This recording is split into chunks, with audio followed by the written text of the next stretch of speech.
If your husband wakes you up in the middle of the night and tells you to come to his workplace to see some good stuff, do as Antoinette Hull, take off your pajamas and go have a look. Charles Hull is born in Clifton, Colorado in 1939.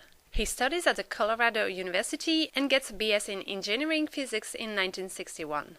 Then Charles works in a small factory which makes tough coating for tables using UV lamps. He also realized matrix for prototypes, but it takes him weeks to obtain a single part. So Charles starts to think about a more efficient technique. His boss doesn't believe in this project, but he allows him to work in the laboratory during the evening and the weekends. Charles spends his free time working on a way to produce small plastic parts in only few hours. Hull goes deeply into that question and tries to reuse the polymer hardening that he experiences every day. His process is simple. A thin layer of polymer is printed on the surface, then hit by a UV lamp that can move above it. The polymer becomes tough, then the surface is lowered and a new layer of polymer is applied. And it's going on for thousands of layers. Charles Hull is the inventor of the stereolithography, the 3D printing The first object he makes is a small cup, and Charles hurries his wife to come and see it. In the middle of the night, remember?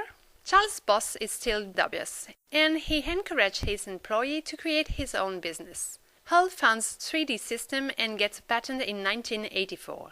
The very same year, and weeks before Hull, 3 Frenchmen apply for a patent for the stereolithography, but the process is abandoned for lack of business perspective. Well done, guys! The first 3D printer is too big to be moved, so Charles makes short movies to find his first clients. The car industry starts to work with the stereolithography, which allows to quickly produce prototypes.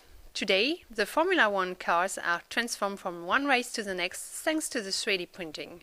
In 1986, Charles gets a patent for a printer that can make a small object within a few hours. He puts his first 3D printer on the market in 1988. He also creates the STL language, which called for the 3D printing works. All kinds of industries start to use the stereolithography, which even have medical applications, to Hull's surprise. Music instruments can be 3D printed, or objects that you can't normally touch, like your own skull.